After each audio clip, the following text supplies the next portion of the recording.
Welcome to the Mind for Success podcast. I'm your host, Kimberly Lebbing, and I love seeing business professionals, leaders, and entrepreneurs have massive success in their businesses. Are you ready to reach a higher level in your business? Are you looking to rise to the top and break through the barriers that are holding you back?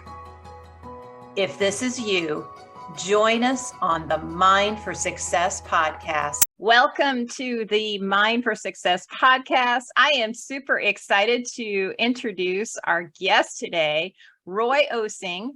Roy is the only author, entrepreneur, and executive leader who delivers practical and proven, audacious, unheard-of ways to produce high-performing businesses and successful careers. Roy is a former president, CMO, and entrepreneur with over 40 years of successful and unmatched executive leadership experience in every aspect of business. As president of a major data and internet company, his leadership and audacious, unheard-of ways took the company from its early stage to $1 billion in annual sales. He is a blogger, a content marketer, and mentor to young professionals. And as an accomplished business advisor, he's the author of the no-nonsense book series, Be Different or Be Dead, with the Audacious Unheard-of Ways I Took a Startup to $1 billion in Sales as his seventh. So I am really super excited to have you on today, Roy. Welcome to the podcast. Thank you very, very much. And I'm grateful for you and your trust to have me have a conversation with your audience. So thanks again. Well, I was excited to have you on because from the moment that we met and started talking, I knew that you had a lot of value to offer. And I just loved all the, how should I say, the audacious words you use. So we'll move right into that. All right. I would love it if you would share your backstory with us, your journey. Yeah, so I would characterize my story as a story of discovery.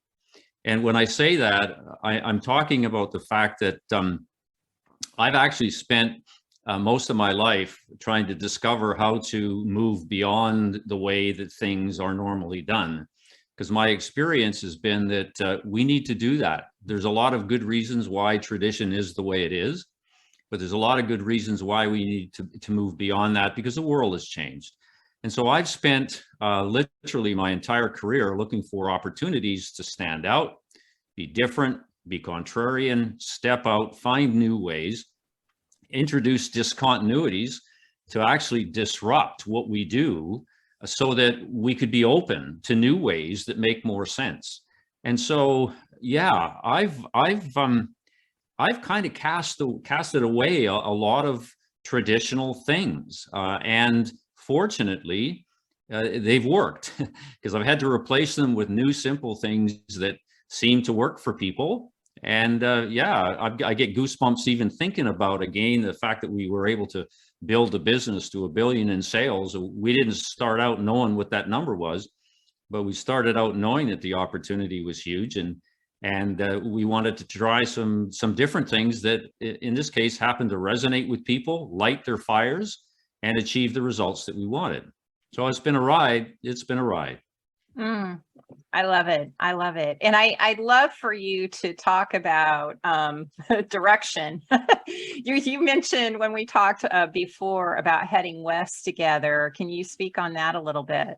Yeah. So I guess when I was offered the job of president of this company, my first priority was to figure out what our strategy was going to be. And when I looked around for help, it was woefully short of meaningful assistance in the consulting community and academic community about how to build a plan that I needed. And the reason for that was, I believe if you can't execute something, you shouldn't even be talking about it. Because the world in high performance is all about execution. It's not about the efficacy of the left side of the brain, just isn't, right? I mean, we don't think ourselves into performance.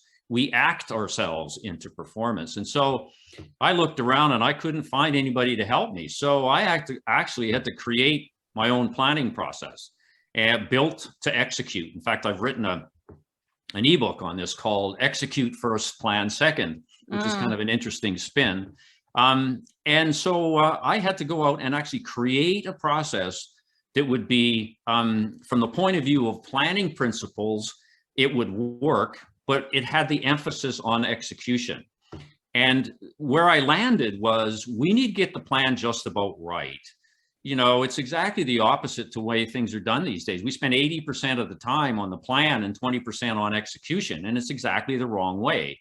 In my world, I had to spend 20% of my time on getting the plan just about right, and 80% on figuring out how to execute it better than anybody else, because I happen to believe that I can take a mediocre plan and execute it pristinely and beat the pants off anybody else out there who's still trying to perfect the plan, right? Because when they're trying to perfect things, they're not doing anything. And so that's a big deal. So I came up with this: let's head west or east or north or south as a viable strategy. At which time people kind of like scratch their heads and they go, well, no, that can't be a good strategy. I said, yes, it is. Because when we set about our journey, we have really no idea where we're going to specifically end up until we start to march on the journey, learn from the marching, and then adjust as we go. And so that's my let's head west, let's plan on the run, let's learn through execution. And that's another big thing for me. It's execute and learn, not plan. Execute and learn is the only way that we can get meaningful direction to a strategy that we're trying to employ. Pontificating and utilizing academic principles and formulas is a nonsensical way to believe that you can actually run a business. And so I'm hard on this stuff, as you can tell. I'm really hard on the way people are learning to run businesses. I think it's falling woefully short. We need more practitioners, et cetera, and we need more people that believe in heading west. I couldn't agree with you more. And it's just side note, it's funny because I was talking with a friend this morning that was talking about a friend, a guy from high school who always won the trivias. He won every single trivia, wanted to eventually start his own business and never executed anything. So it's very true that execution is key. And what you said about we act our ways into performance, was that it? That's pretty good. That's the first time I've said that. I got to write that down. Could you email that back to me? I did write it down because that was email really it back to me, because I keep forgetting these things. People keep saying, well, what did you just say? And I said, I have no idea. You need to write these things down. Yeah, I did write it down because that was golden. And remind me. But no, seriously, I mean, when you're facing an unknown journey, I mean, how on earth can you believe that you can plan it perfectly when it's unknown? You see, this is where the advice that young people are being given is a problem. I mean, I have startup CEOs coming to me saying, Roy, I got a new idea. Let's sit down and develop a plan. Well, what they want to do is they want to develop a plan according to strategic planning 101 that they've learned, right? And I keep saying, no, put the textbook aside. I'm going to show you how to get started. And we just kind of like work through it, but it's all based on execute. And as a leadership style, unfortunately, it's missing in action. Okay, because most leaders don't like to get dirty. They don't like to get their hands dirty. They don't like to get filth in their fingernails. If your nails aren't dirty, then you're not supporting the front line who are responsible for executing. Because we don't execute stuff in the boardroom. It gets executed in the real world, on the front line, on the coalface between the company and customers. That's where execution happens, and that's where performance happens. We never would have got to $1 billion by thinking our way there. Right. So true. So true. And I think this is it's so needed for business owners, entrepreneurs to hear this, because I remember when I was stuck in the always learning something or taking this course or that course and really not in an execution mode. And execution's key. Well, I have to be careful here because I am not saying that education isn't needed. It is absolutely needed. I guess my position on this is that it simply doesn't go far enough. What we need is we need an overlay on all that good stuff. Look at my degrees in mathematics. Okay, do you really think that I learned to solve a business problem by solving differential equations? No, I didn't. Now, what it taught me, though, is it taught me how to solve problems. Now, the issue is with that problem-solving capability, I was able to learn new things like hiring for goosebumps, cutting the crap, killing dumb rules, line of sight leadership. I was able to learn that stuff and integrate it into the way I behaved, none of which would have been possible without the academic background. But I will say, just with the academic background, we never would have got to $1 billion. Never in a million years would we have got to $1 billion. That's my point. Yeah, so true. So true. So here's the $1 million question. Are you ready? Well, I hope it's $1 billion question. Okay, how about $1 billion question? What do you need to do to be successful in business? You need to be different. You absolutely need. The basis of my work is be different or be dead. And a lot of people have fun with that. And they say, well, that's kind of like, sort of clandestine. And I say, yeah, because the consequences of not being different in the way you satisfy what people crave, the ultimate consequence is, as an organization, you will be dead. And there are a lot of casualties associated with that. So the beginning for me is to figure out how you will be different in a marketplace of extreme competitors, how you will satisfy what your customers crave in a way that nobody else does, how you will become the only one that does what you do. If you don't have that starting point, you're going to have a lot of difficulty, because look at the herd is huge. The herd of sameness is huge. There are so many average people out there all vying to be successful. And the fact of the matter is, since they all look alike, they will have a difficult time.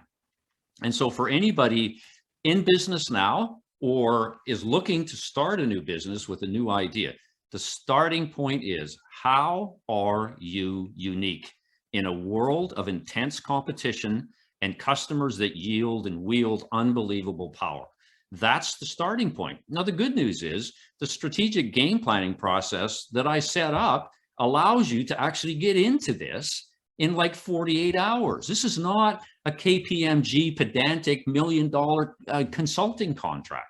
This is a practical dude saying in 48 hours, we will head west with a game plan and an only statement that describes your uniqueness that will be unmatched by anybody else. And you will have a really good start. You will not fall victim to the 50% of startups, okay, that are roadkill within the first 60 months. You won't, I guarantee it. And how do I know that? Because I took a startup to $1 billion in sales. That's how I know that. That's awesome. And I love the only statement. Would you mind sharing a little bit more about that? In fact, when we first talked, yes. I changed mine and created my own only statement because it just made so much sense, and it's powerful. Yes, you did. And congratulations on your only statement. It's brilliant.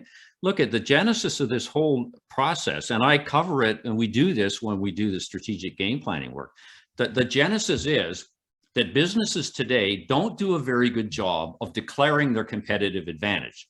You will see statements that say things like, we're the best, we're better, we're number one, we're the market leader, we have the most compelling solution, we have the most reliable solution. I call all of that descriptive stuff claptrap. It's claptrap because it doesn't mean anything. Okay, like who says you're the best? How do you prove that?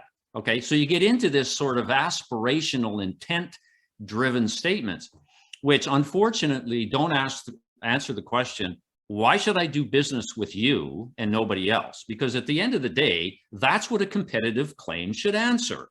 And so today, No business, virtually, in my opinion, does a very good job at this because they're all claptrap and aspirational driven. I mean, we have a company that says we're in business to save our home planet.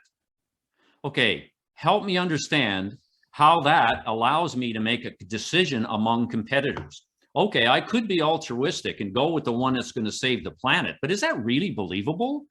I don't think it is. It's aspirational and it may be okay for internal purposes, but it sure as heck isn't good for external purposes. So I came up with my solution, which says, let's cut through the claptrap and let's claim that we're only, okay? So it's the only statement is the tactic and the tool that I created to do this. And the only statement is really simple, right? It's not complicated. It simply says, we're the only ones who.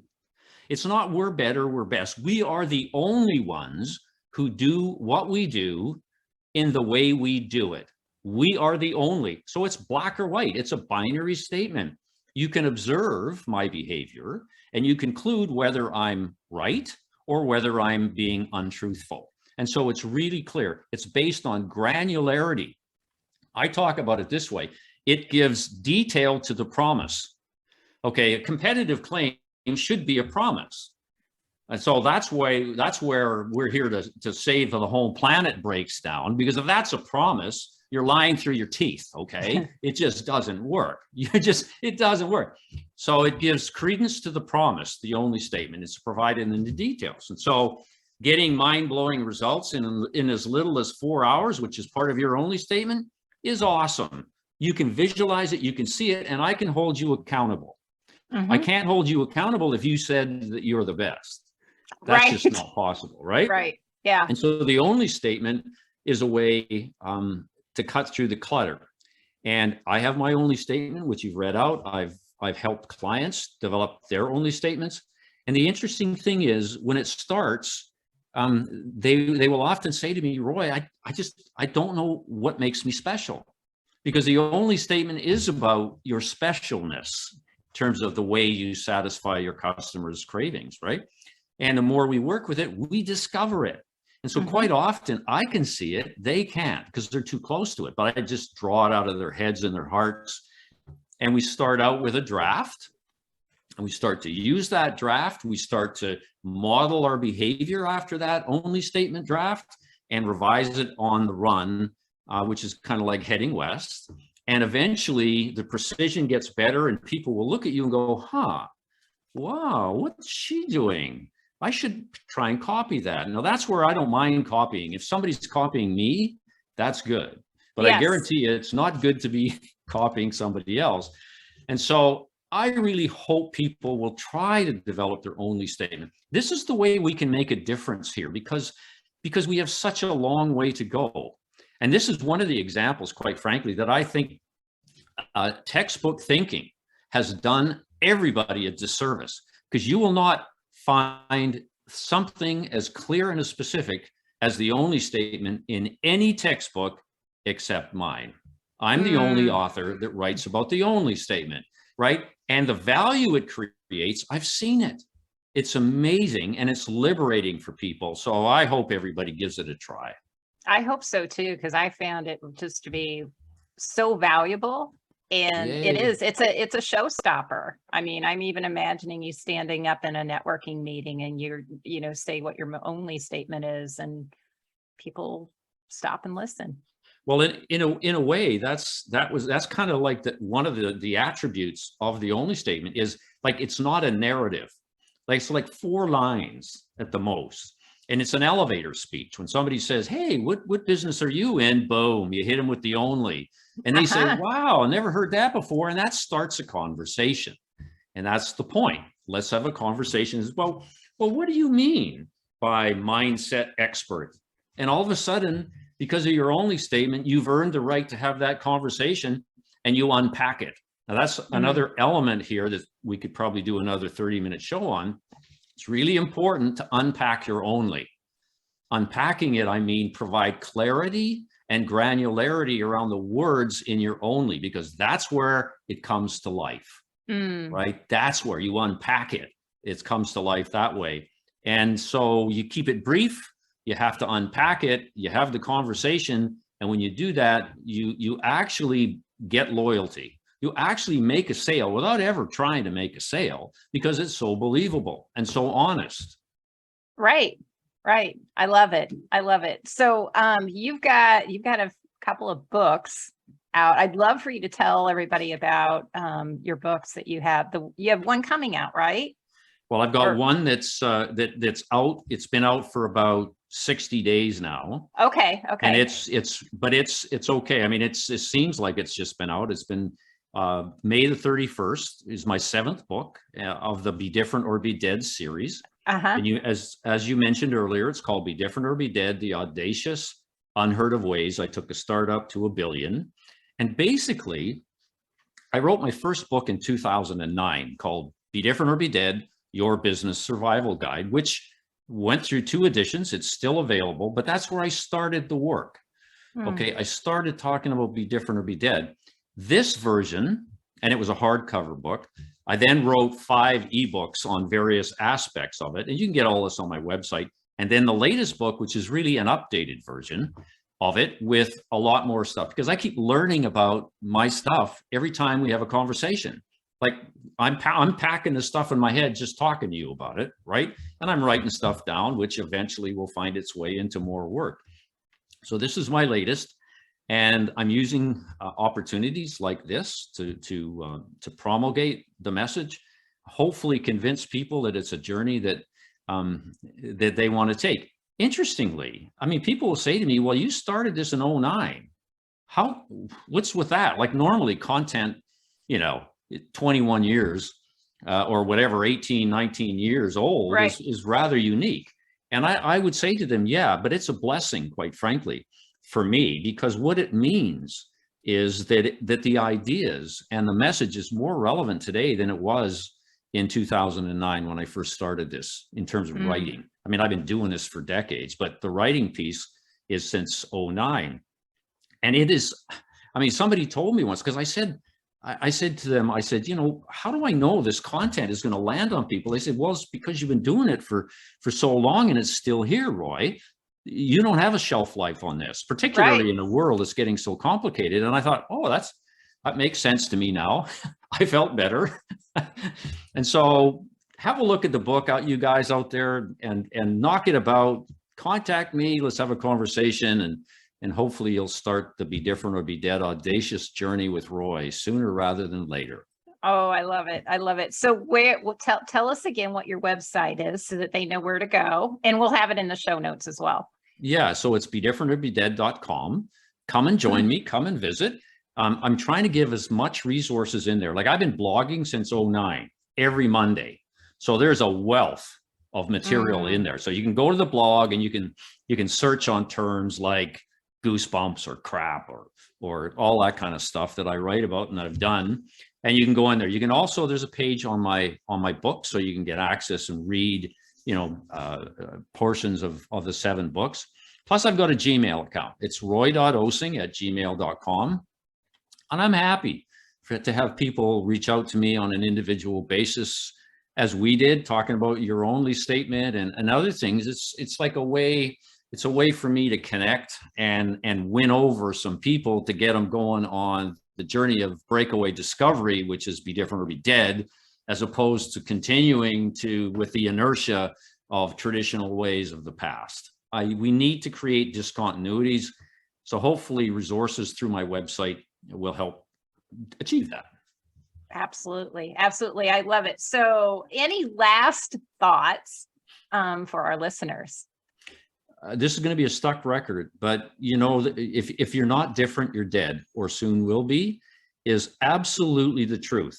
Okay. I know you haven't read about it in school.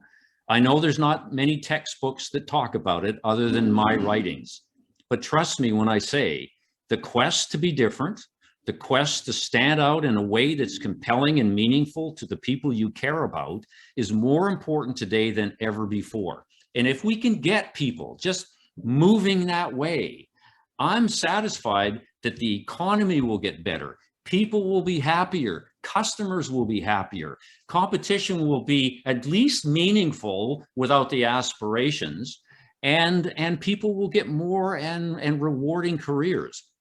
So start the Be Different journey, but you have to have it in your veins. You cannot be audacious if you do not have Be Different running through your veins. There's another one that just come up. There you go. You can't do it. so take the We'll Be Different syringe and inject it, and let it be part of you, because it's an amazing journey. Trust me, I've been doing this for so long, and I get goosebumps just thinking about it. Come join me. I love it. I love it. And it tells your passion shows. And I'm sure the listeners can hear it. And if they're watching on YouTube, they can see it as well.